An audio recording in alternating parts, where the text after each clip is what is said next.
நாம இன்னைக்கு ரூபனை படிக்கலாம். ரூபனை பத்தி உங்களுக்கு எல்லாருக்குமே தெரியும். ஆனாலும் நம்ம இன்னைக்கு சுத்திகரிப்புக்காக நாம் அதை ஒரு விஷயம் பார்க்கலாம். ரூபன் பிறந்த போது அவங்க அம்மா அவனுக்கு பேர் வைக்கும்போது 2 காரியம் சொன்னாங்க. கர்த்தர் என் சிறுமையை பார்த்து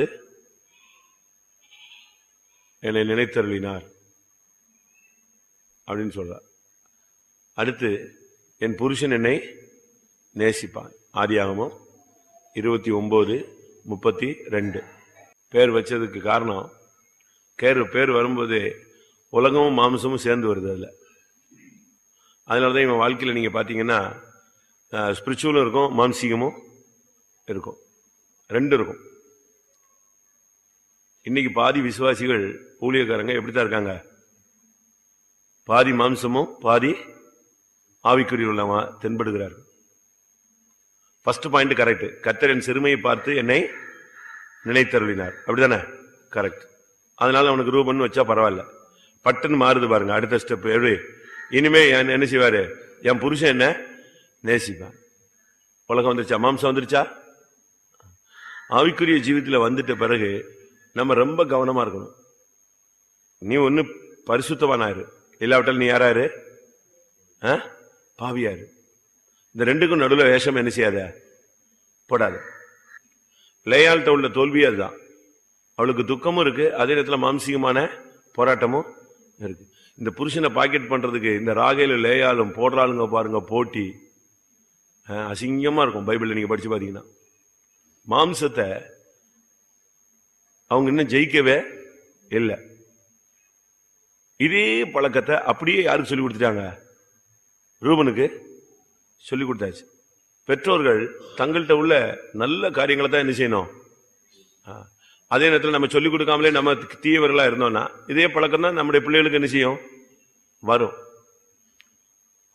ஒரு வீட்டுக்கு போயிருக்கும்போது எங்க அப்பா தான் எனக்கு ரோல் மாடல் அப்படின்னா ஒரு பையன், அவங்க அம்மா அப்பாவா ஏசுன்னு சொல்றா அப்படின்னு. ஏன்னா அப்பா தண்ணி அடிக்கிறாரு. பையனுக்கு அப்பா ரோல் மாடலானா என்ன ஆவாரு, எப்படி இருக்கும் புரியுதா உங்களுக்கு? எனக்கு முன்மாதிரி யாருதான், எங்க அப்பா தான் சொல்றான். அவன் காலேஜ் படிக்கிற பையன், அவன் அப்பா மேல உள்ள பாசத்துல சொல்றான். அம்மா பக்கத்துல இருந்து சொல்லுது, அப்பாவை என்ன சொல்ற, இயேசுவை சொல்றா, அப்பா தண்ணி அடிச்சிட்டு இருக்காரு, அதான் ரோல் மாடல் உனக்கு. இப்ப அநேக பெற்றோர்கள் தாங்கள் கெட்டு போய் தம் பிள்ளை நல்லா இருக்கும்னு ஆசைப்படுறாங்க. அது எப்படி நல்லா இருக்கும்? உனக்குள்ள இருக்கிற ஜீன்கள் தான் எங்க இருக்கும், அந்த அணுக்கள் தான், அந்த ஜீவன் தான் எங்க யாருக்கு வந்திருக்கு, ஜென்ம சுபாவம் வந்திருக்கு. அதனால நம்முடைய எதிர்பார்ப்பு கரெக்டா இருக்கணும். நீ மாங்கோட்டையை நட்டுட்டு மாமரத்தை எதிர்பார்த்தா பரவாயில்ல. நீ முள்ளு செடி நட்டி வச்சுட்டு மாங்காய் வரணும்னு நினைச்சா என்ன செய்யாது, வராது. அது ரூபன் கெட்டதுக்கு மெயின் ரீசனே லேயால் தான்.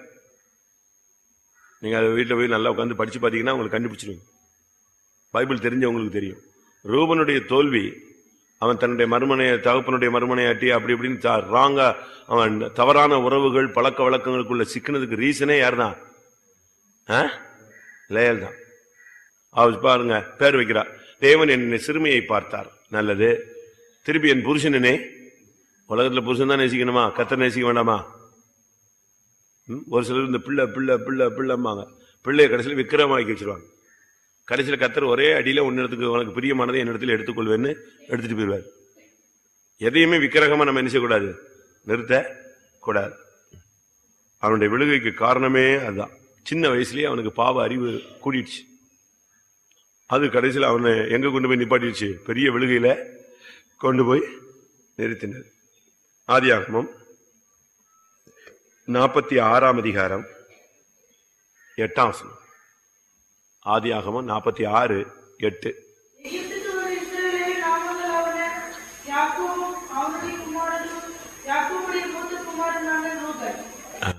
அவனுக்கு பேர் என்னது, மூத்த குமார். நீங்க சபையில யாரு,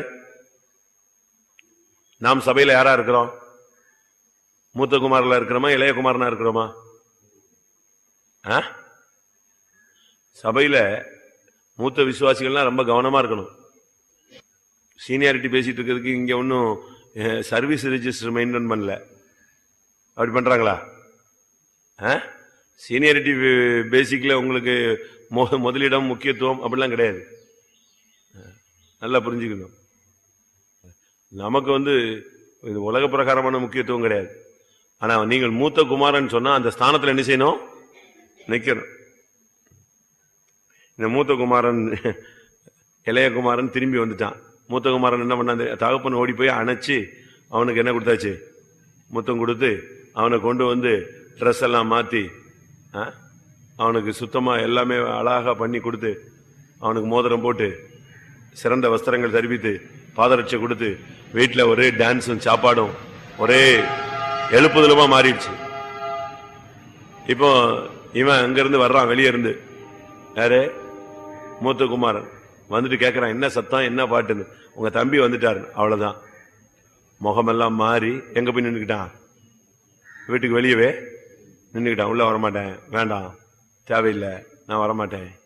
அப்ப இன்னும் ஒரு வீட்டுக்கு மூத்த குமாரன்னா அவன் தான் அடுத்த தகப்பன். சரிதானா? ஒரு வீட்டுக்கு மூத்த குமாரன்னா அவன் தான் அந்த வீட்டுக்கு என்னது? அடுத்து தகப்பனுடைய ஸ்தானத்துல வர வேண்டிய ஆள். ஆனா இங்க என்ன நடந்துச்சு? இவன் மூத்த குமாரன் பேர் தான் இருக்க தவிர என்ன கிடையாது? என்ன கிடையாது? அவனுடைய வாழ்க்கையில தகப்பனுடைய அந்த சிந்தை இன்னும் என்ன செய்யல, அவனுக்கு வரல. இன்னும் அவன் பிதாவா என்ன செய்யல, மாறல. மூத்த குமாரன் நீ வந்துட்ட பிறகு சபையில பழையவர்கள்லாம் தகப்பன்மாரா என்ன செய்யணும்? மாறணும். உலகத்துல தகப்பன் சொன்னா 20 வயசுலயே கல்யாணம் கட்டி பிள்ளை பெற்றுட்டாங்க, அவங்களுக்கு பேர் என்னது? தகப்பன். 15 வயசுல குழந்தை பெற்றுக்குது, அதுக்கு பேர் என்னது? தாய். அப்படித்தானே? அதுக்கு என்னன்னு தெரியாது. இன்னும் அந்த 2ஆம் கிளாஸ் 3ஆம் கிளாஸ் மாதிரி தான் பேசிட்டாலையும் சண்டை போட்டாலையும் உட்காந்துக்கும் எழுந்துக்கும் ஓடும் எந்திரிச்சு ஓடும். அது சும்மா உலக பிரகாரமா ஒரு தாயா இருக்கா. மனசுல என்ன செய்யல இன்னும்?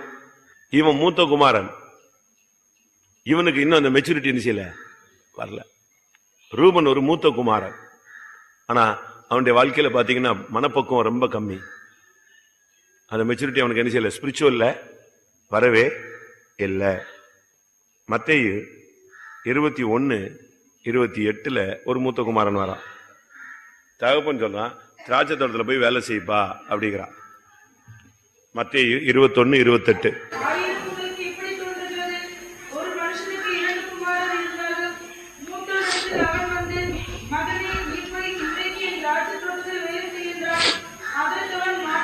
மாட்டேன் என்றான்.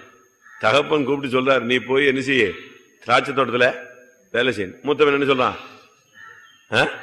மாட்டேன். பின்னால மனஸ்தாபப்படுறது ரெண்டாவது. திருப்பி மனஸ்தாபப்பட்டு போனா அது வேற விஷயம். ஏன் அந்த பின்பு மனஸ்தாபப்படுறது என்ன வேலை? அது ஏசாவினுடைய ஆவி. லேட்டா மனம் திரும்புதெல்லாம் யாருடைய வேலை? ஏசாவின் ஆவி. ஏசா எல்லாம் முடிஞ்சு போன பிறகு கடைசியில மனஸ்தாபப்பட்டு அழுதான், கண்ணீர் விட்டான். ஆனால் மனம் மாறுதலை அவன் காணாமல் போனான். இந்த மூத்த குமாரன் என்னன்னா, கூப்பிட்ட உடனே இவன் போட்டான். நான் அதெல்லாம் போக முடியாது, அதெல்லாம் செய்ய முடியாது. திரும்ப கொஞ்சம் மனஸ்தாபம் திருப்பி அதை செஞ்சான். அது ரெண்டாவது பாட்டு. ஃபர்ஸ்ட் வேர்டு என்னது? முடியாது. இப்படி ஏதாவது வீட்டுல மூத்த குமாரர்கள் இருக்கீங்களா? மூத்த குமாரர் குமாரத்திகள். ஆனா திருப்பி கொஞ்சம் பொறுத்து சோத்திரம் சோத்திரம் சோத்திரம் அப்படி பேசிருக்க கூடாதுல்ல. ஆமா, நம்ம அவசரப்பட்டோம். ஆனா முதல் கோணல் முற்றுங்கோணல். நீ சபையில விசுவாசியோ ஊழியக்காரனோ, நீ ஒரு மூத்த குமாரனை போல காணப்படக்கூடாது. அடுத்து இவன் லேயாளின் மகன். லேயாளின் மகன். லேயாள் அப்படின்னா சோர்வுன்னு அர்த்தம், சோர்ந்து போகுதல். அவளுக்கு புருஷன் நேசிக்கல, அப்படி ஒரு மாதிரி அசட்டை பண்ணிட்டாங்க, அற்பமா என்ன என்றான் அப்படின்ன உடனே அவளுக்கு என்ன ஆகி போச்சு? வாழ்க்கையில சோர்ந்து போயிட்டா. அவளுக்கு தான் இவன் பையன். அவனுடைய தாய் சோர்ந்து போன ஒரு ஆள், பாவம் தான். நாமும் கூட சில காரியங்கள சோர்ந்து போயிடுறோம். லூக்கா 18:1 ஜபத்துல கூட நம்ம என்ன செய்யக்கூடாது? சோர்ந்து போக கூடாது. சோர்ந்துடுறீங்களா? என்னத்த பண்ணி உபவாசம் போட்டேன், ஜெபிச்சேன், அழுதேன், அங்க எழுதி கொடுத்தேன், அவங்கள ஜெபிக்க சொன்னேன், இவங்கள ஜெபிக்க சொன்னேன், நானும் ஜெபிச்சேன், பிள்ளைகளெல்லாம் ஜெபிச்சாங்க, ஒண்ணுமே என்ன செய்யல, ஆகல. அப்ப என்ன வந்துருச்சு? ஜபத்துல சோர்வு. கலாத்தியர் 6ஆம் அதிகாரத்துல நன்மை செய்கிறதிலே சோர்ந்து போகாதிருங்கள். கலாத்தியர் 6:8-10. கண்ணு அப்படி பார்த்த உடனே 40 வசனத்தையும் பார்க்கணும். அப்படியே 1, 2, 3 இப்படி தேடக்கூடாது. பைபிள்ல பளிச்சுன்னு பார்த்த உடனே நன்மை. எத்தனாவது வசனம்? 9ஆம் வசனம். கலாத்தியர் 6:9. நன்மை செய்கிறதுல சோர்ந்து போக கூடாது. நான் உதவி தான் செஞ்சேன், நான் நல்லது தான் செஞ்சேன், எனக்கு தீமை வந்துருச்சு, நான் செஞ்ச நன்மையை யாரும் ஏத்துக்கல அப்படிம்பாங்க. அவன் ஏத்துக்கிறானோ இல்லையோ, நீ நன்மை செய்யறதுல என்ன செய்யக்கூடாது? சோர்ந்து போகவே கூடாது. நீ திரும்ப திரும்ப நன்மை செய். நன்மை செய்யறதுல நீ என்ன செய்யாத? சோர்ந்து போகாத. ரோமர்ல வாசிக்கிறோம், சோர்ந்து போகாமல் நற்கிரியைகளை செய்தால் கனத்தையும் மகிமையும் என்ன செய்வோம்? ஆண்டவர்கிட்ட பெற்றுக்கொள்வோம். 2:7. நீ சோர்ந்து போகாம நன்மை செய்யணும், நற்கிரியைகள் செய்யணும். நீங்க உங்க மாமியாருக்கு என்ன செஞ்சாலும் அது மாமியார், அதனால அவங்களுக்கு என்ன செய்ய முடியாது. நீ என்ன செஞ்சாலும் ஏத்துக்க மாட்டாங்க. ஆனா அதனால நீ என்ன செஞ்சுக்கிட்டே இருக்கணும்? செஞ்சுக்கிட்டேதான் இருக்கணும். நற்கிரியைகளை செய்யறதுல சோர்ந்து போயிடக்கூடாது. இவ சோர்ந்துட்டா, வாழ்க்கையிலேயே சோர்ந்துட்டா. ராகேல புருஷன் நேசிச்சுட்டாரு, அவளுக்கு தான் எல்லாம் செய்யறாரு அப்படின்னு உடனே அவளே டல் அடிச்சிருச்சு. இவளுடைய பையன் தான் யாரு? ரூபன். நமக்கு என்ன வந்தாலும் நம்ம நன்மை செஞ்சுக்கிட்டே தான் இருக்கணும். ஒரு முனிவரும் அவருடைய சீஷனும் குளத்துக்கு போயிருந்தாங்க. ஒரு தேள் தண்ணியில விழுந்துருச்சு. அதை பிடிச்சு எங்க விட்டாரா? முனிவர் வெளியே விட்டாரா. அது என்ன செஞ்சிருச்சு? கையில ஒரு கொட்டு கொட்டிடுச்சு, விண்ணுன்னு ஏறிடுச்சு. சரி, அதை கரையில விட்டாச்சு. கொஞ்சம் பொறுத்து பார்த்தா திருப்பி அது எங்கிட்ட போய் கடைசியில் எங்க வந்துருச்சு? அதே தண்ணிக்குள்ள போய் அது எங்கேயோ தேடி போய் உள்ள விழுந்துருச்சு. இவர் அதை பார்த்துட்டாரு. பார்த்த உடனே திருப்பி போய் நெஞ்சாரு, அதே தேளை எடுத்து வெளியே விட்டாரு. அது பட்டுன்னு திருப்பி கொட்டிடுச்சு. சீசன் கேட்டானா, அது அது சாவதுக்கு போய் விழுந்து விழுந்துருக்கு, நீ போய் திருப்பி திருப்பி என்ன செய்றீங்க குருவே? அதை தூக்கி விட்டுட்டு இருக்கீங்க, அது திருப்பி திருப்பி நெஞ்சிட்டு இருக்கு, கொட்டிக்கிட்டே இருக்கு. எதுக்கு போய் விடுங்க, அது சாவட்டும், போய் தண்ணியில விழுந்து சாவட்டும் சாவட்டும். அப்ப அவர் சொன்னாரா, தேளோட புத்தி என்னது? கொட்டுற புத்தி. ஏன் புத்தி? யாரா இருந்தாலும் அவங்களுக்கு என்ன செய்யணும்? உதவி செய்யற புத்தி. அது கொட்டினாலும் நான் என்ன செஞ்சுட்டே இருப்பேன். நம்ம செய்வோமா? ஒரு ட்ரிப் பட்டது போதும்பா, இனிமே இந்த கதையே சப்ஜெக்டே வேணாம், இதோட என்னை விட்டுருங்க, அவ்வளவுதான். உடனே நம்ம அதுக்கு ஒண்ணு சொல்லுவோம், நல்ல மாட்டுக்கு என்னது ஒரு சூடு, நான் ஒரு ட்ரிப் பட்டுட்டேன், இனி அந்த ஆளும் வேண்டாம், அந்த ஊழியமும் வேண்டாம், இந்த சப்ஜெக்டே தேவையில்லைன்றோம். அப்படித்தானே? ஆனா இவ சோர்வை கத்தர் பார்த்து இவளுக்கு தான் ஃபர்ஸ்ட் நெஞ்சாரு, குழந்தைய கொடுத்தார். அதனால நன்மை செய்யறதுல, ஜபங்கள்ல நாம் சோர்ந்து போகக்கூடாது. அடுத்து லேயாளுடைய தன்மை என்னன்னா, கூச்ச பார்வை. அவளுடைய பார்வையில் என்ன கிடையாது? ஒரு பிரைட்னஸ் கிடையாது. வாசிங்க இருக்கா அந்த வசனம்? கூச்ச பார்வையாக இருந்தது. அதான் பிரச்சனை. அவளுக்கு இருந்த பிரச்சனையே அவளுடைய பார்வை எப்படி? கூச்ச பார்வை. ஒரு மாதிரி கண்ணை வந்து இறுக்கி பிடிச்சிட்டு பார்த்த மாதிரி பார்ப்பாங்க. பார்த்த உடனே ஏதோ சைட்டு கோளாறுங்கிறத நெஞ்சுக்கலாம், கண்டுபிடிச்சுக்கலாம். நம்முடைய பார்வை எப்பொழுதுமே தூர தரிசனமாக, தெளிவான பார்வையாக இருக்கணும். நம்முடைய பார்வை ஆவிக்குரிய ஜீவிதத்தில் வந்துட்ட பிறகு நம்முடைய பார்வை தெளிவு இல்லைன்னா ரொம்ப கஷ்டம். ஒரு சிலர் பாருங்க, அந்த வசனம் வாசிக்கும் போது பைபிள்லாம் அப்படியே கூசுமா, நான் கூட அப்படி பார்ப்போம், ஒரு மாதிரி பார்ப்போம். அது பிறகுதான் அந்த கண்ணுக்கு நிச்சயம் அது வசனமா தென்படும். நம்முடைய பார்வை தரிசனம் ரொம்ப முக்கியம். இந்த பாதையில வந்துட்ட பிறகு உங்களுடைய தரிசனம் தெளிவா இருக்கணும். பவுல் ஏன் இவ்வளவு அடிக்கப்பட்டாரு? பவுல் இவ்வளவு அடி வாங்கிட்டு சகிச்சு போனது காரணம் என்ன? அடி மேல அடி வாங்கினார் இல்லையா? அவருடைய பாடுகள் ஒரு லிஸ்டே இருக்கு. அவருடைய பாடுகள் ஒரு லிஸ்டே இருக்கு. 195 சவுக்கடி வாங்கினான். ஏசு வாங்கினது எத்தனை? 39. இவன் 5 தரம் அதே 39 வாங்கினான். ஏசு ஒரு ட்ரிப் வாங்கினாரு, இவன் எத்தனை ட்ரிப் வாங்கினா? 5 தரம், 5 டைம்ஸ் வாங்கினான். அட்டி பிச்சு எடுத்துட்டாங்க. எப்படி இவ்வளவு சகிக்க முடிஞ்சது? ஆசிங்க அது 1 குறைய 40 அடிகளாக நான் 5 முறை அடி வாங்கினேன். கொரிந்தியர் பவுலின் பாடுகள் அப்படின்னா அப்படி தூக்கி விட்டா வரணும். 2 கொரிந்தியர் 11 1 குறைய 40 அடியாக எத்தனை தரம்? 5 தரம். முடிஞ்சுதா? 195 அடி பிச்சு எடுத்துட்டாங்க.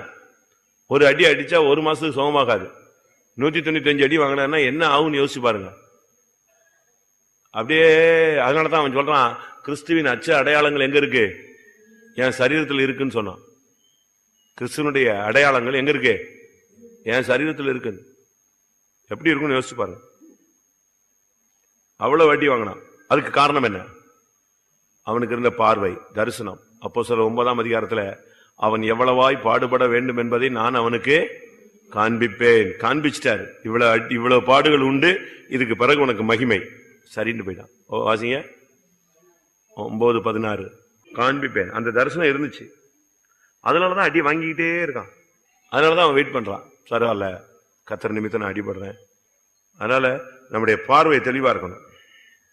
இவ பார்வை தெளிவில்லை. அதனால ரூபனுடைய வாழ்க்கையினுடைய பார்வையும் எப்படித்தான் இருக்கு?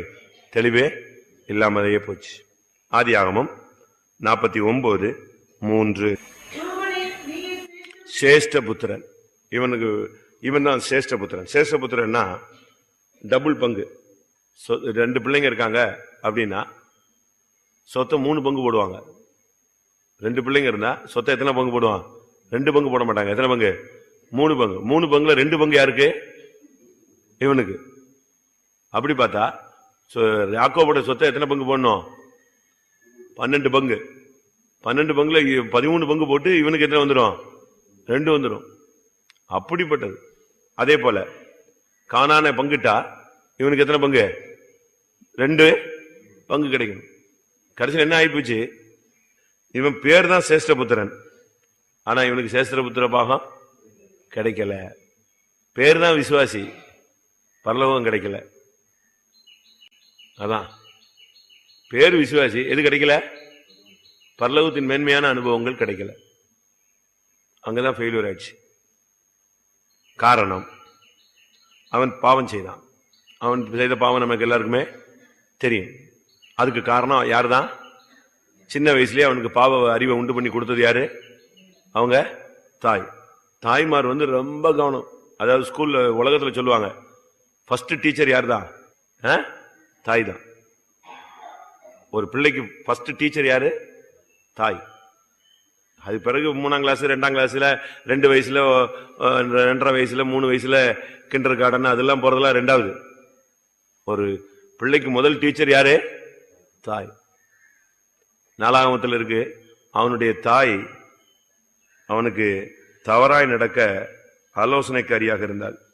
எப்படி இருக்கும்? துன்மார்க்கமாய் நடக்க அவனுடைய தாய் அவனுக்கு ஆலோசனைக்காரியாக இருந்தாள். எப்படி இருப்பா? அவங்க அம்மா எப்படி இருந்திருப்பா பாருங்க.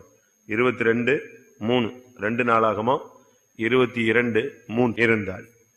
துன்மார்க்கமாய் நடக்க அவனுடைய தாய் அவனுக்கு ஆலோசனைக்காரியாக இருந்தாள். அப்பா போய் பிள்ளைய போய் சிகரெட் வாங்கிட்டு வர சொல்லி பழக்கினான்னா அவன் வரும்போது என்ன செஞ்சுட்டு வருவான்? குடிச்சு பார்த்துட்டு தான் வருவான். இவ தவறான பழக்க வழக்கங்களுக்கு, ராகிகளுக்கும் இவளுக்கு உள்ள போட்டியில யாரை யூஸ் பண்ணா? பைபிளை போய் படிச்சுக்கோங்க. தவறுக்கு யூஸ் பண்ணது யாரத்தான்? இவனைத்தான். கடைசியில் இவன் என்ன செஞ்சிட்டான்? அந்த சிறு வயசுலயே அவனுடைய இருதயத்தின் தோற்றம் எல்லாம் கெட்டு, சிறு வயதிலேயே பாவ அறிவு பிஞ்சிலேயே பழுத்தது போல கடைசியில பிற்காலத்துல அவனே குற்றவாளியாக மாறினான். இப்ப குற்றவாளியா மாறினதுனால எது போயிடுச்சு? பேர் தான் சேஷ்டபுத்திரன், போர்டு போட்டுக்கலாம். ஆனா எது கிடையாது. சிலருக்கு கோடீஸ்வரன் பேர் வச்சிருப்பாங்க. அங்க பார்த்தா வீட்டுல உட்கார்றதுக்கு என்ன இருக்காது? இடம் இருக்காது, போடுறதுக்கு ட்ரெஸ் இருக்காது. பாத்திருக்கீங்களா? வெள்ளச்சாமின்னு சொல்லுவாங்க. ஆள் பார்த்தா கண்ணங்கரேன்னு இருப்பான். இப்படி இந்த ஆப்போசிட்டா என்ன செய்வாங்க? பேர் வைப்பாங்க. பாத்திருக்கீங்க? உண்மைதானே? அவர் ஆசையில வச்சுக்கிறது தான். அதே போல கோடீஸ்வரன் வச்சுட்டா கோடீஸ்வரன் பேர்ல வச்சுக்க வேண்டியதான். என்ன கிடையாது? அங்க வீட்டுல ஒண்ணுமே இருக்காது, பேரு. அப்படி இருக்க கூடாது. நம்முடைய ஜீவியங்கிறது இவனுக்கு சேஷ்ட புத்திரன். ஆனா என்ன கிடையாது, சேஷ்ட புத்திர பாகம் கிடையாது. ஏன்னா தகப்பன் போட்டு சபிச்சுட்டு போயிட்டான் அவன். 1 நாளாகமம் 5ஆம் அதிகாரம் 1ஆம் வசனத்துல சேஷ்ட புத்திர பாகம் அவனை விட்டு போய்விட்டதுன்னு தெளிவா இருக்கு. புரிஞ்சு போச்சா? படிச்சு பாத்தீங்களா? கோத்திரத்து அட்டவணையில கூட அவன் பேர் என்ன செய்யல இல்ல. நீங்க விசுவாசின்னு இங்க சொல்லலாம், மேல ஜீவ புஸ்தகம் இருக்கு, ஞாபக புஸ்தகம் இருக்கு, அடுத்து ஆட்டுக்குட்டியானவருடைய ஜீவ புஸ்தகம் இருக்கு. இங்கெல்லாம் போய் பார்க்கணும் உங்க பேர் இருக்கா என் பேர் இருக்கான்னு. ஒரு சண்டே ஸ்கூல்ல ஒரு ப்ரோக்ராம் போட்டாங்க. ஒருத்தன் போலாம் பரலோகத்துக்கு, அங்க உள்ள விட மாட்டேங்கிறாங்க. இவன் சொல்லலாம், நான் 40 வருஷம் விசுவாசிங்க, உள்ள விடுங்க. எப்ப பேர்ல உன் பேர் நினைச்சல இல்லங்கிறான். இவன் கேட்கறான் தூதனை பார்த்து, நீங்க புது ஆளா பழைய ஆளா? பழைய ஆள்கிட்ட போய் கேளுங்கிறான். யார்கிட்ட? தூதனை கேட்கறான், நீ என்ன புதுசா உன்னை போட்டிருக்காங்களா? பழைய ஆளை கேளு, நான் பழைய ஆளு அப்படிங்கிறான். நீ என்ன பழைய ஆளோ புது ஆளோ, இந்த புக்கு ஒரே புக்கு தான். அவன் சொல்லுவான், இந்த ஒரு புக்கு தான்டா பாருங்க, அதுல என்ன இருக்காது? அது ஏற்கனவே அடிச்சு கிறுக்கியாச்சு. மோசே காலத்திலேயே கர்த்தர் சொல்றார், இவர்கள் பேரெல்லாம் என்ன செஞ்சிருவேன், நானு கிறுக்கிடுவேன், மண்ணில் எழுதுவேன் சொல்றாரு, கிறுக்கிடுவேன். மோசே ஒரு கட்டத்தில் வரும்போது சொல்றான், இந்த ஜனங்களை விட்டுறாதீங்க சுவாமி, ஏன் பேரை வேணா செஞ்சிருங்க, கிறுக்கிடுங்க. அந்த அளவு அந்த புக்குங்கிறது தேவனால் நியமிக்கப்பட்ட ஒன்று. யோசிச்சு பாருங்க.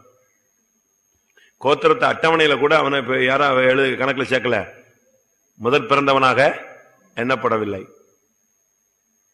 அடுத்து சேஷ்ட புத்திரமாக அவனை விட்டு யார்கிட்ட போயிடுச்சு? யோசேப்பின் புத்திரருக்கு போயிடுச்சு. 11வது ஆளுக்கு போயிடுச்சு.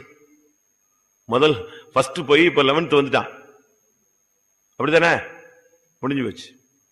அவனுடைய நம்முடைய ஜீவியத்தில் நம்ம இவ்வளவு நாள் ஓடி பிரதிபலன் இல்லாம ஓடினா எப்படி? நம்மள மாதிரி முட்டாள் யாராவது இருப்பானா சொல்லுங்க.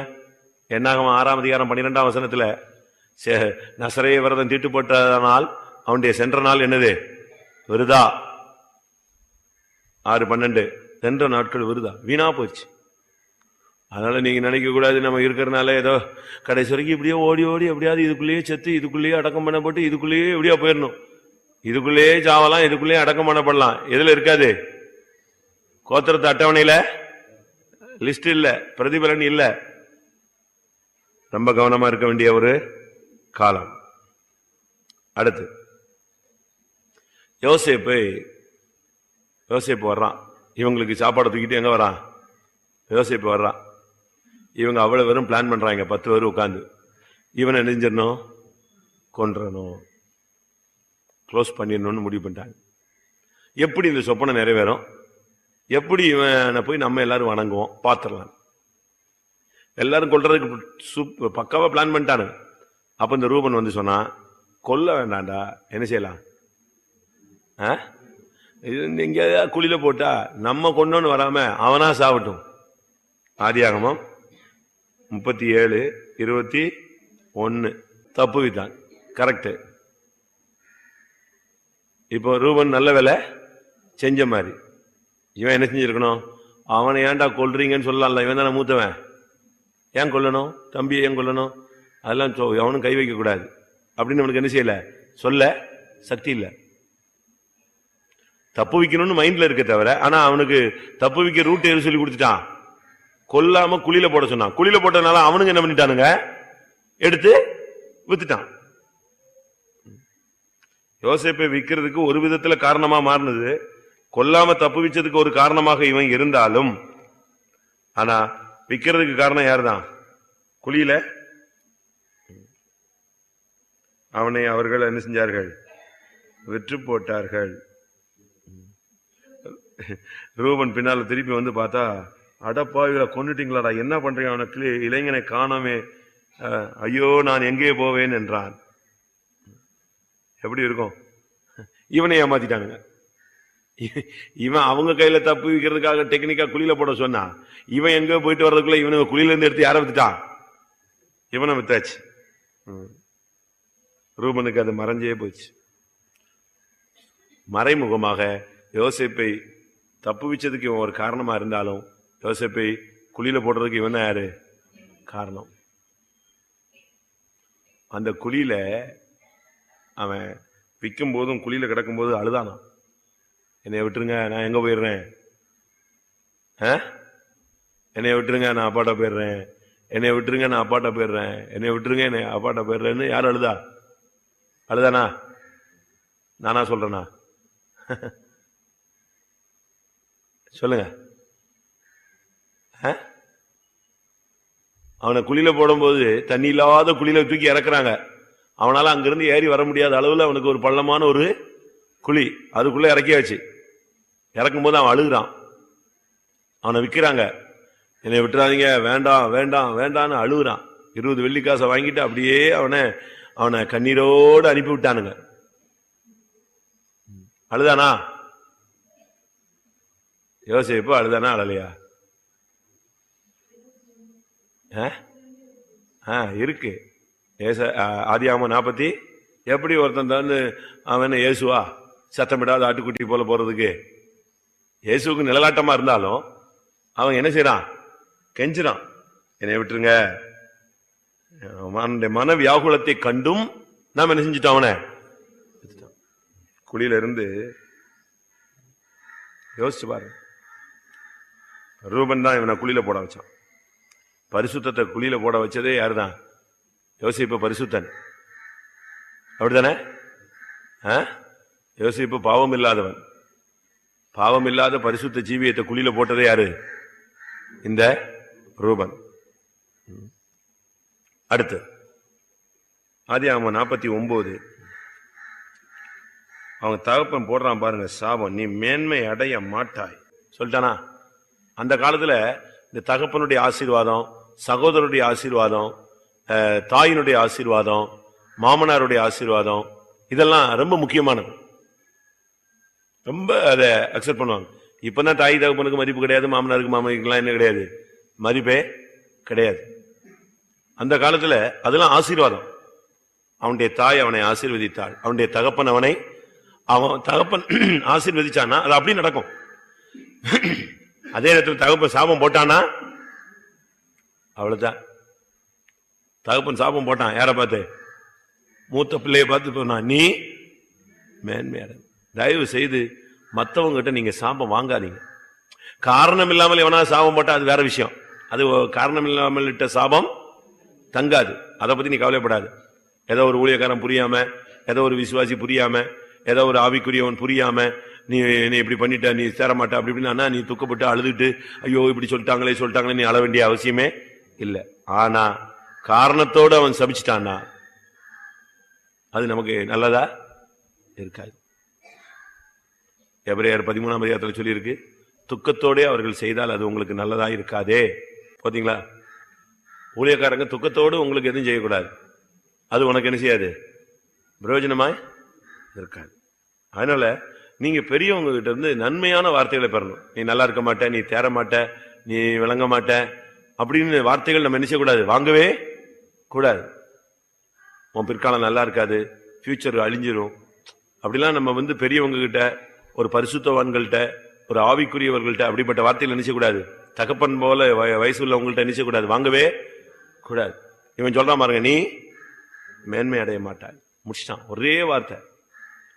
அவன் செஞ்ச ஒரு நாள் தப்புக்கு ஹிஸ்டரி அவுட்டு, வாழ்க்கை, அவனுடைய வருங்காலம், அவனுடைய சந்ததியவே சுத்தமா சொல்லி முடிச்சிட்டான். நீ தர மாட்டேன்னு சொல்ல, நீ மேன்மை அடைய மாட்டாய். தயவு செய்து யார் வாயில விழக்கூடாதுமாங்க. உலகத்துல சொல்லுவாங்க இல்லையா, அவன் வாயில போய் விழுந்துடாத, இவன் வாயில போய் விழுந்துடாது. அதே மாதிரி யார் வாயில நீங்க என்ன செய்யாதீங்க, விழுந்துடாது. அடுத்ததாக நியாயாதிபதிகள் 5ஆம் அதிகாரம் 16ஆம் வசனம். குதிரைகளின் சத்தத்தை கேட்க நீ தொழுவங்களில் இருந்து விட்டது. இது எந்த நேரம் தெரியுமா? யுத்த நேரம். சிசராவோடு யுத்தம் நடந்துட்டு இருக்கு.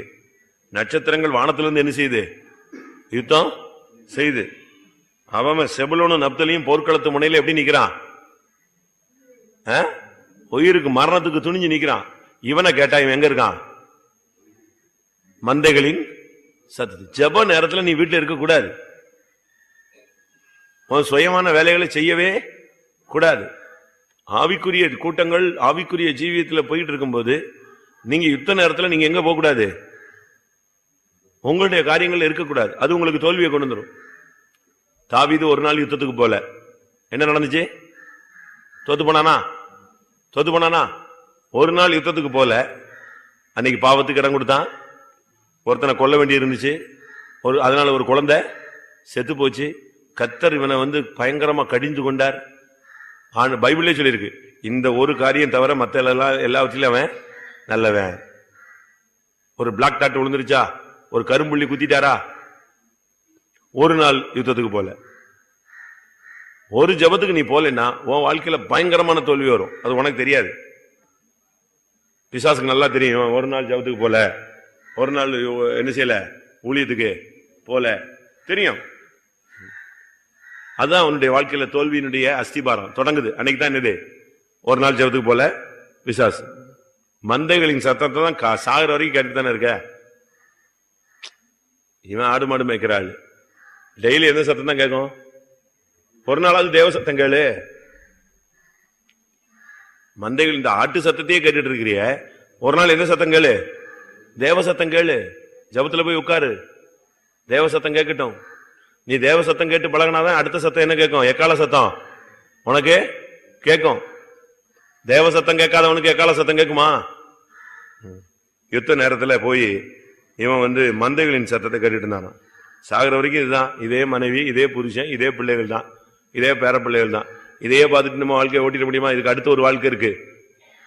நீ மந்தைகளின் சத்தத்தையே கேட்டு உன்னுடைய நேரத்தையும் காலத்தையும் நெஞ்சிடக்கூடாது, வீணாக்கிடக்கூடாது. அதே வசனத்துல ரூபனின் பிரிவினைகளால் மனோவிசாரங்கள் மிகுதி. ரூபன் பயங்கரமான பிரிவினை நாள். ஒரு 10 நிமிஷம் பேசினான்னா குடும்பத்தையே பிரிச்சிருவான். அவனுடைய ஸ்பீச் ரொம்ப கன்னிங்கான, உன்னை அப்படி சொன்னா, இப்படி சொன்னா, அதை சொன்னா, இதை சொன்னா. பிரிவினை ஆவி ரூபனுக்குள்ள பயங்கரம் உண்டு. அப்படியே பிரிச்சிருவான், 10 நிமிஷத்துல ஒரு ஆளை பிரிச்சிருவான். 15ஆம் வசனம், ரூபனின் பிரிவினைகளால் உண்டான இருதயத்தின் நினைவுகள் மிகுதி. இவனால எல்லாருக்கும் மனோவிசாரங்கள், இருதயத்தின் நினைவுகள், இவனால எல்லாருக்குமே டார்ச்சர் தான். ஒரு ஆள் தான், ஆனா இவன் பண்றதுல அவ்வளவு பேருக்கும் துக்கம் வரும். குடும்பத்தை பிரிக்க கூடாது, புருஷனையும் மனைவியும் பிரிச்சிடக்கூடாது, சகோதர சகோதரிகளை பிரிச்சிடக்கூடாது, ஊழியக்காரங்களையும் பிரிச்சிடக்கூடாது, விசுவாசிகளை விட்டு என்ன செய்யக்கூடாது, பிரிக்க கூடாது. உன்னுடைய வார்த்தையினால பிரிஞ்சா நீ தான் அதனுடைய குற்றவாளி. அவங்க பிரிஞ்சிருவாங்க, தண்டனை அனுபவிப்பாங்க. அந்த ரத்த பலி ஆட்டதான் நிக்கும், உன் தலையில தான் நிக்கும். குடும்பத்தை பிரிக்கிறதுக்கு நீங்க காரணமா? அது இந்த நாரதர் வேலை. நாரதர்னு தெரியுமா உங்களுக்கு? நாரதர் தெரியுமா? நீங்க பைபிள் தான் ரொம்ப படிச்சிருப்பீங்க. நாரதர்னா சண்டை மூட்டி விடுறது. இந்த கையில ஒண்ணு வச்சுட்டு அடிச்சுட்டு இருக்கோம் அந்த ஆவி. நீங்க இந்துக்கள்ல படிச்சிருந்தீங்கன்னா தெரியும். நான் ஒரு இடத்துல ஒரு சகோதரிக்கு பிசாசு துரத்திட்டு இருந்தேன். திடீர்னு இன்னொரு இடத்துல யாருக்கோ சுகம் இல்லைன்ட்டாங்க. நானு இன்னொரு விசுவாசியை கூப்பிட்டு எங்க கிளம்பிட்டேன், அந்த விசுவாசிக்கு சுகம் இல்லையேன்னு பார்க்க போயிட்டேன். இங்க இந்த பிசாசு பிடிச்ச சகோதரி ஆடிக்கிட்டே கிடந்துச்சு. அப்போ நான் அவங்க ஏரியால இருந்து வந்த அந்த பிள்ளைய கொண்டு வந்ததானே, ஒரு ஐயா, ஒரு சிஸ்டர், இன்னொரு 3-4 பேரை விட்டுட்டு பார்த்துக்கங்க, அது ஏதாவது அகோரமா ஏதாவது பண்ணிட போகுது, ஏன்னா அது ஓடிடும், தற்கொலை பண்ணுவேன், அது இதுன்னு ஏதாவது பண்ணிட்டே இருக்கும், நீங்க காத்துக்கங்க, பார்த்துக்கங்க, ஜெபிச்சுக்கோங்கன்னு சொல்லிட்டு நான் போயிட்டேன். நான் போயிட்டு வந்தேன். ஒரு கொஞ்ச நேரம் ஆயிடுச்சு. திரும்ப நான் போய் ரெடி ஆகி ஜபத்துல போனேன். ஜபத்துக்கு போனா வேற ஆவி, நான் போகும்போது உள்ள ஆவி இல்லை, இன்னொரு ஆவி நெஞ்சிருக்கு. இந்த ஆவி வந்திருக்கு. ஏய் நீ யாரு அப்படின்னு. நானா அப்படின்னு சொல்லிட்டு அது இந்த கையில ஒண்ணு வச்சு அடிக்கும், பாத்திருக்கீங்களா? அத சிக்னல் காட்டிச்சு. எனக்கு புரிஞ்சுக்கிச்சு, ஓ நீ வந்திருக்கேன்னு. சரி நீ என்ன செஞ்சிருக்காங்க? நானா? உங்க விசுவாசியெல்லாம் எங்க இருக்காங்கன்னு பாருந்துச்சு. அது சொல்லுது, உன் விசுவாசியெல்லாம் எங்க இருக்காங்க பாரு. எங்க இருக்கான்னு பாரு. என்ன இங்கதானே இருக்கான்னு. ஒருத்தரும் பேச மாட்டான் அப்படின்னுச்சு. என்ன ஜபம்லாம் இது வரைக்கும் பண்ணல யாருமே அப்படின்னுச்சு. என்னன்னு கேட்டா, இது நாம் போன உடனே இது வந்திருக்கு. வந்த உடனே அந்த பிரதரை கூப்பிட்டு, உன்னை பத்தி இந்த சிஸ்டர் இப்படி எல்லாம் பேசுதுன்னு சொல்லி இந்த சிஸ்டர் மாதிரியே பேசிருக்கு. உடனே அவரு டென்ஷன் ஆயிட்டாரு. நீ எப்படி என்னை பத்தி சொன்னேன்னு. 2 பேருக்கு நினைஞ்சிருச்சு. சண்டையை மூட்டி விட்டுடுச்சு. இவங்க ஜபங்கம்பெல்லாம் விட்டு ரெண்டும் அங்கங்க திசையில உட்காந்துருக்காங்க 3 பேரும். இது ஸ்ட்ராங் ஆகி வெல் செட்டில்டு. இது அமைதியா இருக்கு, பிரச்சனை இல்லை, யாரும் ஜபிக்கல, ஒன்னும் பண்ணல. நான் வந்த உடனே அது சொல்லுது, இந்த பாரு அவன் உட்காந்துருக்கான் பாரு ஒவ்வொரு திசையில, நான் தான் பண்ணேன்னுச்சு. அதுக்கு பிறகு இவங்க அப்படியே, அதுக்கு பிறகு இவங்களுக்கு புரியுது இது யார் வேலை. இவங்க அது வரைக்கும் இந்த சிஸ்டர் தான் சொல்லி விடுச்சு, இந்த சிஸ்டருக்குள்ள இருக்கிற ஆவி பேசிச்சுன்னு இவங்களுக்கு என்ன செய்யல, கண்டுபிடிக்கல. இயேசு பேதுரு சொன்னா நீர் சிலுவையில அறையப்படக்கூடாதுன்னு.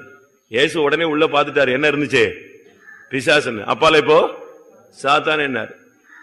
அதே இடத்துல பேதுரு அவர் பார்த்திருந்தாருன்னா அந்த ஆவி இல்லைன்னா நினைஞ்சிருப்பாரு, சே நான் பாடுபடக்கூடாதுன்னு என் சீசன் எவ்வளவு கஷ்டப்பட்டிருப்பான் அப்படின்னு தான் யோசிப்பாரு. அது விஷயம் தெரிஞ்சதுனால உள்ள இருக்கிறது யாரும் கண்டுபிடிச்சாரு, பிசாசு.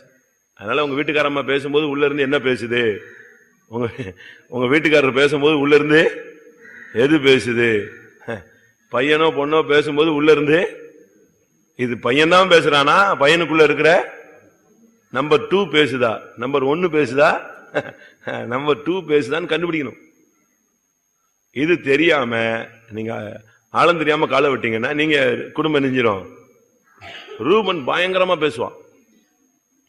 ரூபனுடைய பேச்சு பயங்கரமான ஸ்பீச். அவன் ஸ்பீச்சுக்கு அவர் அடையாளம் சொல்றேன், பிரிவினைக்கு. கானானுக்குள்ள போறதுக்கு யோர்தான் கிட்ட வந்தாச்சு. இப்ப யோர்தானை தாண்டினா எங்க போயிடலாம், கானான். இவன் சொன்னா யோர்தானுக்கு இந்த புறத்துல இருக்கிற கீலேயாத் எப்படி இருக்கு, சூப்பரான இடம். அது ஆத்துக்கு அங்கிட்டு இருக்கு, இது ஆத்துக்கு இங்கிட்டு இருக்கு, நம்ம இங்கேயே செட்டில் ஆயிடலாம் அப்படின்னு இவன் போய் காத்து புத்திரர்கிட்ட பேசினான்.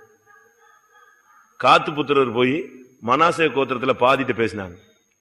இப்ப 2.5 கோத்திரம் எங்க நின்றுடுச்சு, கானானுக்கே போல. ரூபன் கானானுக்குள் போகவில்லை. பைபிள் ஹிஸ்டரியை படிச்சு பாத்தீங்கன்னா ரூபன் எங்க போல, கானானுக்குள்ள போகல, காத்து புத்திரரையும் போக விடல, மனாசே கோத்திரத்துல பாதி வரையும் போகல. 2.5 கோத்திரம் எங்க நின்றுடுச்சு இருக்கா. என்னாகமம் 32:1. இப்ப என்ன பார்வை, அம்மா பார்வை வருது, இப்போ கூச்ச பார்வை வருது பாருங்க. தூர தரிசனம் போய் பக்கத்து தரிசனம் வருது, லோத்தின் ஆவி உள்ள வருது, அவ்வளவுதான். அதுக்கு பிறகு அவன் எங்க போல, கானானுக்குள்ள சும்மா யுத்தத்துக்காக போனாங்க, திருப்பி எங்க செட்டில் ஆயிட்டாங்க, இங்க செட்டில் ஆயிட்டாங்க. அவன் மனைவி பிள்ளைகள் ஒன்னும், அந்த குடும்பம் கோத்திரம் ஒண்ணுமே எங்க போல, யுத்த வீரர்கள் மாத்திரமே கானானுக்குள் போனார்கள். மறுபடியும் அவர்கள் என்ன செஞ்சிட்டாங்க, திரும்பி செட்டில் ஆயிட்டாங்க இங்கே. அதுக்கு காரணம் யாருதான், இந்த ரூபன் தான். காத்து புத்திரரையும் சேர்த்து இழுத்து மனாசையில கூப்பிட்டாங்க. மனாசையில பாதி பேர் வந்தான், பாதி பேர் வரல. ரசமாயிட்டானா, நீ மேன்மை அடைய மாட்டா என்ற வார்த்தை நிறைவேறிச்சா. ரொம்ப கவனமா இருக்க வேண்டிய காலம் இது. இவனுடைய பிரிவினையில அந்த ஜனங்களும் கூட நஷ்டப்பட்டு போய்விட்டார்கள். பாவம், அவனுடைய வாழ்க்கையில அவனும் நஷ்டம், அவனுடைய கோத்திரமும் கானானை என்ன செய்யல. மோசே அந்த கானானை கால் வைக்கிறதுக்கு கெஞ்சினான்.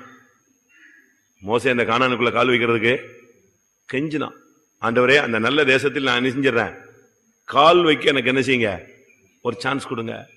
அதுக்கு பிறகு அவன் வாசிங்க அந்த வசனம். அவர் சொன்னார், நீ பார்த்துட்டு இல்ல போதும், இதை குறிச்சு நீ என்ன செய்யாத, பேசவே பேசாத. அவ்வளவு டென்ஷன் ஆனார். அவன் சொல்றான், அந்த நல்ல தேசத்தில் நான் கால் வைக்க எனக்கு உத்தரவாக வேண்டும். பைபிள்ல ரொம்ப வீக் போல் இருக்கு நீங்க அவ்வளவு வரும். நாசரேத்து, நான் சப்ஜெக்ட் பேசினேன்னா நான் பேசிட்டு இருக்கும் போதே பிள்ளைங்க கூட வருவாங்க. பவுல்னா டபால்னு தூக்கி வச்சுக்குவாங்க. கானான்னா அவ்வளவும் ரெடியா நிக்கும். கானான 1 குருந்தியரா உபாகமம் 3-4 அந்த நல்ல தேசத்தை நான் பார்க்க. உபாகமம் 3:25 3:25 வாசிங்க. எப்படி அவன் சொல்றான், நான் போய் பார்த்துட்டு வந்துடுறேன். இங்க இருந்து பாரு, எங்க போய் பார்க்க கூடாது, உள்ள போய் பார்க்க கூடாது, கால் வைக்க கூடாது. நீ அப்படிப்பட்ட மேன்மையான தேசத்தை இவங்களுக்கு சான்ஸ் கிடைச்சு கூட இவன் என்ன செய்யல. அவன் மைண்ட் பார்வை எப்படி பார்த்துருச்சு, யோர்தானுக்கு இப்புறத்தில் உள்ள இடத்தை அவர்களுக்கு தகுந்த இடம் என்று கண்டார்கள். ஆனா கர்த்தர் சொன்ன தகுந்த இடம் எது, கானான். ஆனா இவங்களுக்கு தகுந்த இடமா தென்பட்டது எது, யோர்தானுக்கு இப்புறம். எப்படி இருக்கும், லோத்து, ஆபிரகாமோடு புறப்பட்ட லோத்து பாதி வழியில சோதோமை பார்த்த போது எப்படி தென்பட்டுச்சு, கர்த்தருடைய தோட்டமாய் தென்பட்டுச்சு, அங்கேயே பிரேக் ஆயிட்டான். வாழ்க்கை அங்கேயே முடிஞ்சு போய் கடைசியில் அவனுடைய நிலவரம் மிகவும் பரிதாபமா முடிந்தது. நாம் இந்த பாதையில வந்துட்ட பிறகு நல்லா வந்துட்டு இருக்கும் போதே நீங்க சீயோன் எருசலேம் இந்த 2 தரிசனத்தையும் விட்டுறக்கூடாது. இதை நீ விட்டுட்டு போனீன்னா காரு, வீடு, நிலம், மனைவி, பிள்ளை, பேத்தி, பேரன், வண்டி, இப்படியே கொண்டு போய் பிசாசு ஒண்ணு எங்க சாத்திடுவான், இங்கேயே பிரதிபலனை அடைய வச்சிருவான். முடிஞ்சது. புரியுதா? நான் சொன்னது புரிஞ்சுதா? எருசலேம், ஒரு புதிய எருசலேம் விசுவாசிகளுடைய தரிசனம், சீயோன் ஊழியக்காரருடைய தரிசனம். இந்த 2 தரிசனத்துக்கும் நீங்க தகுந்த வாழ்க்கை வாழலைன்னா உங்களுக்கு இங்கேயே எல்லாம் செட்டில், இங்கேயே பரலோகத்தை அனுபவிக்கிறது மாதிரி இருக்கும்.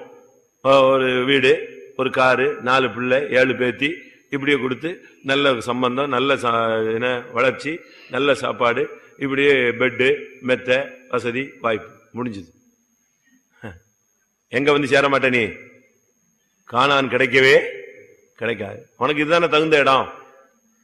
கல்யாணம் கட்டின கோயிலுக்கு வர மாட்டேங்கிற, குழந்தை பெற்றுச்சுன்னா கோயிலுக்கு வர மாட்டேங்கிற, சம்பளம் கூட்டிடுச்சுன்னா கோயிலுக்கு வர மாட்டேங்கிற, நடந்து வரும்போது 9 மணிக்கு கூட்டத்துக்கு வந்த, கார்ல வரும்போது 10:15 வர, அப்படித்தானே? உனக்கு கார் கொடுத்ததுக்கு என்ன பிரயோஜனம்? பிரயோஜனம் இருக்கா? நடந்து வரும்போது உனக்கு அவ்வளவு லோ ஸ்டேஜ்ல கத்தர் வச்சிருக்கும் போது ஓடி ஓடி ஓடி எங்க வந்த? 8:45 8:50 கூட்டத்துக்கு வந்த. இப்ப கார் கொடுத்தாச்சு, 10:15 வர. கத்தருடைய அலைச்சலை பார்த்து உன்னைய கனம் பண்ணிட்டே வராரு. உன்னுடைய கஷ்டத்தை பார்த்து, உன்னுடைய பிரயாசங்களை கண்டு கத்தர் உன்னை என்ன செய்யறாரு? மேன்மைப்படுத்துறாரு. ஆனா நம்ம என்ன செய்யறோம்? நாம உதாசீனப்படுத்திக்கிட்டே போறோம். காரணம், நம்முடைய பார்வை இப்போ கானான் அல்ல, கானானுக்கு இப்புறத்தில் இருக்கிற கீழையாத்து தேசம். அதுதான் அவன் தனக்கு தகுந்த இடம் பார்க்கல, ஆடு மாடுக்கு தகுந்த இடம் தான் பார்க்கறான். தம்பிள்ள பரலோகத்துக்கு போகணும் இல்ல, தம்பிள்ள நல்ல இடத்துல செட்டில் பண்ணணும், நான் தம்பிள்ளையே அப்படி நிப்பாட்டணும் இப்படி நிப்பாட்டணும். இதுதான் பிள்ளைங்களுடைய மைண்ட்லயே தான் போய்கிட்டே இருக்கான். உலக பிரகாரமான தரிசனம் உன்னுடைய நித்திய ராஜ்யத்தை என்ன செஞ்சிடும்? தடுத்து போடும். அடுத்து என்னாகமம் 7ஆம் அதிகாரத்துல காணிக்கை செலுத்துகிற விஷயம். ஒவ்வொரு நாளும் ஒவ்வொரு கோத்திரத்தினுடைய பிரபு காணிக்கை செலுத்தலாம் அப்படின்னு ஒரு கட்டளை. ஒவ்வொரு நாளும் ஒவ்வொரு கோத்திரத்து பிரபு என்ன செய்யலாம்? காணிக்கை செலுத்தலாம். இது கட்டளை. 11ஆம் வசனம் என்னாகமம் 7:11 போதும். ஒவ்வொருத்தனுக்கும் அந்தந்த நாள்ல ஒவ்வொரு நாளும் ஒவ்வொரு ஆளும் என்ன செய்யலாம்? காணிக்கை செலுத்தலாம். டக்குன்னு முதல் நாள் யார் வந்துட்டா? யூதா வந்துட்டான். முதல் நாள் யார் ஓடி வந்துட்டான்? யூதா, நான் காணிக்கை செலுத்துறேன். 2ஆம் நாள் பார்த்தா டக்குன்னு இசக்கார் வந்துட்டான். 12ஆம் வசனத்துல யூதா, 18ஆம் வசனத்துல இசக்கார், 24ஆம் வசனத்துல யார் வந்துட்டா? செபுலன் வந்துட்டான். 30ஆம் வசனத்துல பாத்தீங்கன்னா யார் வரா? அசால்ட்டா நம்மால் வர்றாரு. காணிக்கை எத்தனாம் தேதி? முதல் நாள் இவர் செலுத்த மாட்டாரு. எப்பதான் வருவாரு? பார்க்கலாம். இப்ப என்ன அவசரம்? காணிக்கையில கவனமீனமா இருக்கிற ஒரு ஆவி யாருக்கு இருக்கு? சரி, ஒரு நாள் மிஸ் ஆயிடுச்சு, 2ஆம் நாள் வரலாம்ல. யாராவது கொடுக்கட்டுமா? இப்ப என்ன இப்ப நம்ம கொடுக்கலன்னா அந்த சபை கெட்டு போயிருதா? சோறு இல்லாம போயிடுறாங்களா? இரு, மெல்ல பாப்போம். காணிக்கை செலுத்துறதுல ரொம்ப தாமதமான ஆள் இவன். 4வது நாள் தான் யார் வருவா? இவன் உள்ள வருவான். நம்ம கேர்லெஸ். கர்த்தருக்கு செலுத்துறதுல நீ யாரா இருக்கணும்? ஃபர்ஸ்ட் ஆளா இருக்கணும். அப்பதான் கர்த்தர் உனக்கு 100 பேர் ஜெபிச்சா உன் ஜெபத்துக்கு ஃபர்ஸ்ட் என்ன செய்வாரு? நீ எந்த அளவின்படி அளக்கிறாயோ அந்த அளவின்படியே உனக்கு அளக்கப்படும். கரெக்ட் தானா? இயேசு வீட்டுல உட்கார்றாரு, லாசருவை காணும். இயேசு எங்க உட்கார்ந்திருக்காரு? வீட்டுல உட்கார்றாரு. அவர் சபையை சுத்தி இருக்கிற டைம் இது. அவர் சபையில உட்கார்ந்து சுத்தி இருக்கிறார். அவர் வீட்டுல உட்கார்ந்தா ஒரு ஆள் எங்க போய் உட்கார்ந்துட்டு இருக்கு? ஒரு ஆள் சமையல் சமையல் சமையல் சமையல் சமையல். சாகுற வரைக்கும் என்னதுதான்? அடுப்படிதான். இன்னொரு குரூப் இயேசுவின் பாதத்துல வந்து உட்கார்ந்தாச்சு. இன்னொருத்தனை வீட்டிலேயே காணும். இயேசு வந்து உட்கார்ந்து இருக்கும் போது நீ சமையல்ல போய் உட்கார்ந்து இருக்கிற, வேலைகள்ல உட்கார்ந்து இருக்கிற, ஒன்னு இயேசுவின் பாதத்துல இருக்கு, ஒன்னு தெருசுத்த போயிடுச்சு. இப்போ அதே லாசரு சிக்கு. இயேசு வந்தாரா? நீ அளந்துட்டு இல்ல, அவர் வரும்போது நீ இல்ல. இப்ப உனக்கு சிக்கு. யார் வரல? செத்துட்டான். யார் வரல? அடக்கம் முடிஞ்சிருச்சு. அடக்கத்துக்கு கூட யார் வரல? நீ எப்படி இருக்கியோ அப்படித்தான். உன்னுடைய நிலவரம் எப்படியோ, நீ என்ன அளவுல அளக்குறியோ அதுதான். அவர் உட்கார்ந்து சுத்தி இருக்கும் போது நீங்களும் உட்கார்ந்து என்ன செய்யணும்? சுத்திகரிச்சிடணும். இந்த சுத்திகரிப்பு நாளுக்குங்கிறது உனக்கு தெரியாதா? நீ விசுவாசி தானே? வருஷ கடைசியில சுத்திகரிப்பு கூட்டம் தெரியாதா? அப்ப நீ அதுக்கேற்ற மாதிரி புரோகிராம் எல்லாம் என்ன செய்யணும்? மாத்தி வைக்கணும். நீ அதை மாத்தி வைக்காம நீ இப்படியே போயிட்டே இருந்தேன்னா எப்படி? அவர் உட்கார்ந்து சுத்தி இருக்கிற டைம், சபையை சுத்திக்கிற நேரம். இந்த நேரத்தில் நீ சுத்தி இருக்காம நீ பாட்டுக்கு சுத்திட்டு திருப்பி வந்து சுத்தி இருக்கணும்னு சொன்னா சுத்திகரிப்பு கிடைக்காது, அது நடக்காது. அதனால இந்த விஷயத்துல நம்ம ஊழியக்காரங்களானாலும் சரி, விசுவாசிகளானாலும் சரி, ஆண்டவர் உன்னை சுத்திகரிக்கும் போது நீ உன்னை சுத்திகரித்துக் கொள்ள வேண்டும். நான் சுத்திகரிக்கும் போது நீ சுத்திகரிக்கலன்னா நீ ஒரு காலம் சுத்திகரிக்கப்பட மாட்டாய். எசேக்கியேல் 24:13 மாட்டாய். நான் உட்காந்து உன்னை சுத்திகரிக்கிறேன்னு உட்காந்துட்டு இருக்கேன், நான் சுத்திகரிக்கணும்னு சுத்திகரிச்சு பாக்குறேன், நீ உன்னை ஒப்பு கொடுக்கல, வரல, போகல, ஒதுங்கி போனேன்னா நீ ஒரு காலம் சுத்திகரிக்கப்பட. இவனுடைய காணிக்கை விஷயத்துல ரொம்ப லேட் பிக்கப் ஆகும். அடுத்ததாக என்னாகமம் 14:36. இவன் துர்ச்செய்தி சொன்ன ஒரு குரூப் பேரு. இவங்க துர்ச்செய்தி சொன்னது எத்தனை பேரு? போனது எத்தனை பேரு? போனது 12 பேரு. துர்ச்செய்தி சொன்னது எத்தனை பேரு? 10 பேரு. அதுல யாரும் உண்டு? ரூபனும் உண்டு, ரூபன் கோத்திரமும் உண்டு. என்னாகமம் 13 6ஆம் வசனத்துல காலேப் வந்து யூதா கோத்திரம், 8ஆம் வசனத்துல ஒசேயா, யோசுவா எப்ராயிம் கோத்திரம். முதல்ல 4ஆம் வசனத்துல ரூபன் கோத்திரத்தில் சக்கூரின் குமாரன் யார் போனது? சம்முவா போனான். அப்போ காலேபும் யோசுவாவும் தான் என்ன சொன்னது? நற்செய்தி சொன்னவங்க. மத்த 10 பேரும் சபைக்குள்ள வந்துட்ட பிறகு, இவ்வளவு பிரசங்கங்கள் கேட்ட பிறகு, கர்த்தர் உனக்கு அற்புதங்கள் செய்த பிறகு, அதிசயங்கள் செய்த பிறகு, உன்னை அபிஷேகித்த பிறகு நீ அவிசுவாசமா பேசவே கூடாது. நீ தேவனை மறுதலிக்க கூடாது, வசனத்தை மறுதலிக்க கூடாது, சத்தியத்துக்கு விரோதமா நீ பேசவே கூடாது. புரியுதா உங்களுக்கு? கையில பைபிள் வச்சுக்கிட்டு ஆண்டவர் கிரியை செய்யலன்னு சொன்னா அது என்ன அர்த்தம் சொல்லுங்க? பொய் தானே அது. பாக்கெட்ல பணத்தை வச்சுக்கிட்டு என்கிட்ட காசு இல்ல அப்படின்னா என்னது? நீ பொய் சொல்ற. கையில வேதத்தை வச்சுக்கிட்டு கர்த்தர் எனக்கு அற்புதம் செய்யலன்னு எப்படி சொல்லலாம்? சொல்லக்கூடாது. உன்னுடைய வாயிலிருந்து துர்ச்செய்தி வரக்கூடாது. அவிசுவாசமான வார்த்தைகள், அவநம்பிக்கையான வார்த்தைகள், தவறான வார்த்தைகள் நம்முடைய வாயிலிருந்து என்ன செய்யக்கூடாது? புறப்பட கூடாது. உன்னுடைய வார்த்தையில ஒருத்தன் செத்து கிடக்கவே என்ன செய்யணும்? உயிரோடு எழும்பணும். கீழே விழுந்தவன் உன் வார்த்தையில என்ன செய்யணும்? தூக்கி விடப்படணும். நீங்க விசுவாசிகள் இல்லையா? நீங்க நற்செய்தி சொல்லணும். யாருமே நம்முடைய துர்ச்செய்தி சொல்லி என்ன செய்யக்கூடாது? பழக கூடாது. அதே குரூப்ல தான் போனாங்க. யோசுவாவும் காலேபும் சொல்றாங்க அந்த நல்ல தேசத்தை கர்த்தர் என்ன செய்யறாரு? நமக்கு கொடுப்பார், நம்ம போயிடலாம். ஆனா அதே இடத்துல பார்த்துட்டு வந்து இவன் சொல்றான், அவங்கள பார்த்தோம், அவங்களுக்கு முன்னால நாங்க எப்படி தெரிஞ்சோம்? வெட்டுக்கிளி போல தென்பட்டோம். போச்சு, நம்மளை கர்த்தர் கையில ஒப்பு கொடுத்துட்டாரு, முடிஞ்சு போன கேஸ். உங்க வாயிலிருந்து அவிசுவாசமான வார்த்தை வருதா, விசுவாசமான வார்த்தை வருதா? யோசிச்சு பாருங்க. இதுவரைக்கும் நீங்க பேசுனதெல்லாம் தெய்வீகமா மாம்சீகமா? யோசிச்சு பாருங்க. நம்முடைய வாயிலிருந்து என்ன வார்த்தை வெளியே வருது? ரொம்ப கவனமாக இருக்க வேண்டிய நேரம் இதுதான். இப்படி துர்ச்செய்தி சொன்னதினாலும், மேன்மையடையாத தோல்விகள் இருந்ததினாலும், பிரிவினைகள் இருந்ததினாலும், கானானுக்குள் பிரவேசிக்காமல் இந்த கோத்திரங்கள் கானானுக்கு ஆப்போசிட்ல போய் யோர்தானுக்கு இப்புறத்தில் தங்கினதினாலும் இவர்கள் சிறைபிடிக்கப்பட்டு போனார்கள். ஃபைனல் ஸ்டேஜ், இவங்க கோத்திரமே சிறை இருப்புக்கு போய்விட்டது. 1 நாளாகமம் 5ஆம் அதிகாரம் 26ஆம் வசனம். அவர்களை அவன் என்ன செய்தான்? அவர்களை அவன் என்ன செய்தான்? சிறை பிடித்தான். முடிஞ்சு போச்சா? இப்ப உலக பிரகாரமான ஆசீர்வாதமும் அவனை விட்டு போயிடுச்சு, அடிமையா போயிட்டாங்க. கைவிடப்பட்ட ஒரு நிலவரம் இது. இதுதான் கைவிடப்பட்ட ஒரு நிலவரம். வருஷ கணக்காக இவங்க நம்பி இருந்த அந்த தேசத்திலேயே இருந்து கடைசியில அந்த தேசத்திலே இவர்கள் சிறைப்பிடிக்கப்பட்டு அடிமைகளாக கொண்டு போகப்பட்டு விட்டார்கள். அந்த தேசத்தை விட்டே போயிட்டாங்க. நாம் ரூபனாக இருக்கிறோமா? ரூபன்னா இதோ ஒரு மகன் அப்படின்னு அர்த்தம். ஆவிக்குரியவர்களா இருங்க, இல்ல மாம்சத்துக்குரியவர்களா இருங்க. ஒண்ணு அனலாயிரு, இல்லாவிட்டால் குளிராயிரு. ரெண்டுக்கு நடுவில் எப்படி இருக்காத? வெது வெதுப்பா இங்க தலையை காட்டுறது, வெளியே வாழை காட்டுறது. இந்த விலாங்கு மீன் மாதிரி இந்த வேலையில நீ காட்டாத. ரெட்டை வேடம் போடாத, ரெட்டை நாக்கு வைக்காத. ரெண்டு நாக்கு யாருக்கு இருக்கு? பாம்புக்கு.